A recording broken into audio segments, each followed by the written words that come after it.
This is the Central Valley Regional Water Quality Control Board's Forest Activities Program update for 2023. The state of California encompasses more than 100 million acres of land, and roughly 60% of the state is covered by conifer forests, shown here in orange and green. Those forests are divided amongst private, state, and federal ownership and produce most of the state's water. The Central Valley Regional Water Quality Control Board's boundaries encompass over 33 million acres, with about 16 million acres of forest. That is about the same amount of land as the entire country of Ireland. The Sierra Nevada mountain range alone delivers enough rainwater and snowmelt to meet about 65% of California's total water demand. Just over 10 million acres of the forested land in the region is managed by the federal government, with the remaining 6 million held by the state or private entities. California's forests and rural lands are critically important. Amongst other values, they provide lumber products, habitat for wildlife, carbon storage, and recreational opportunities. But we don't just need enough water, we need clean water too. And management of our water resources, especially when combined with California's pressing need for active forest management, is both complex and challenging. The EPA lists sediment as the most common pollutant in surface waters and estimates that natural erosion produces nearly 30% of the total sediment in the United States, with the remaining 70% of accelerated erosion caused by our management of the land, like our roads, our watercourse crossings, and our removal of vegetation that stabilizes hill slopes and protects riparian areas.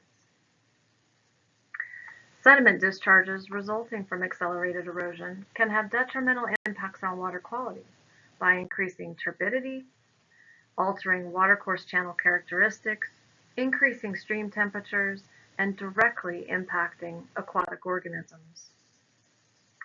Forest management activities can also impact water quality through application of pesticides and petroleum discharges.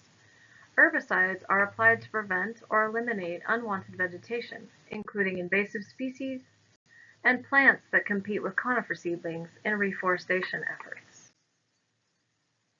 Petroleum contamination in our forested lands is most often incidental to equipment use.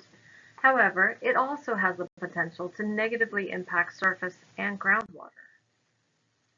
Forest management activities provide opportunities to positively affect water quality through mitigation of legacy erosion sites, restoration of aquatic habitat, meadows, wetlands, and riparian buffers near sensitive water bodies.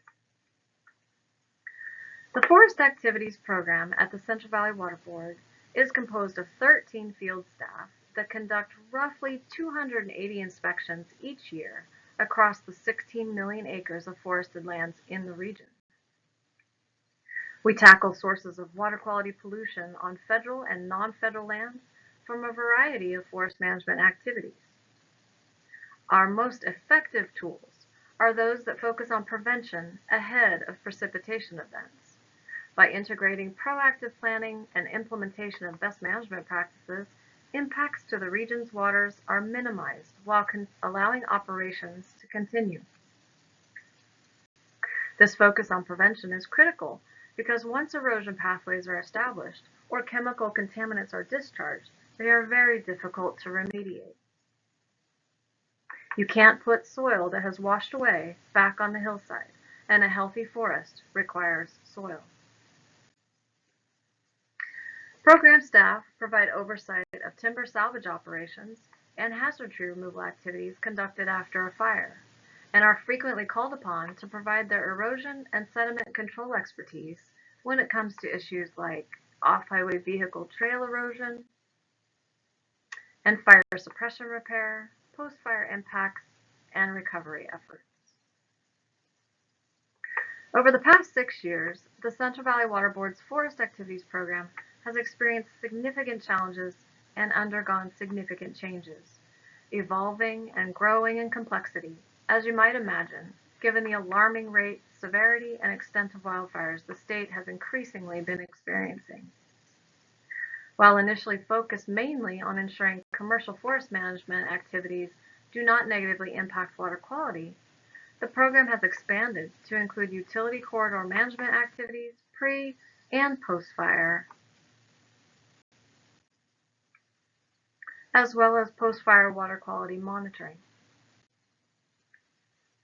As our forests, watersheds, ecosystems, human and wildlife needs are interconnected, so too must be our coordination efforts with our sister state and federal agencies, and as envisioned by the California Wildfire and Forest Resilience Task Force and the state's action plan.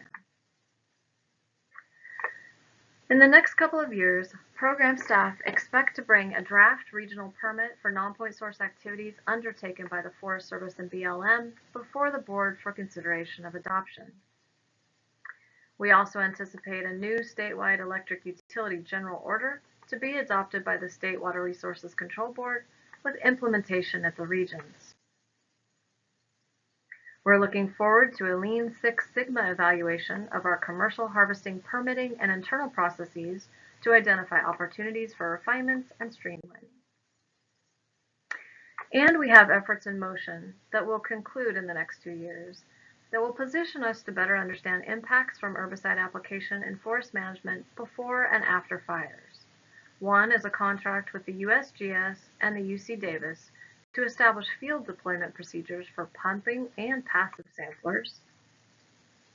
And another is a contract with the Southern California Coastal Water Research Project to validate a new laboratory method that enables detection of more than 155 pesticides and degradants from a single sample. Ultimately, the program is adapting: more wildfire, more frequent drought, increased severity of storms, an increased need to treat and restore our forested lands, all while considering impacts to disadvantaged communities, will continue to require collaboration, new ideas, and adaptation to ensure our forested lands continue to produce plentiful, clean water. And that concludes the 2023 update for the Forest Activities Program. More information on the program can be found at the link below. Thank you for watching.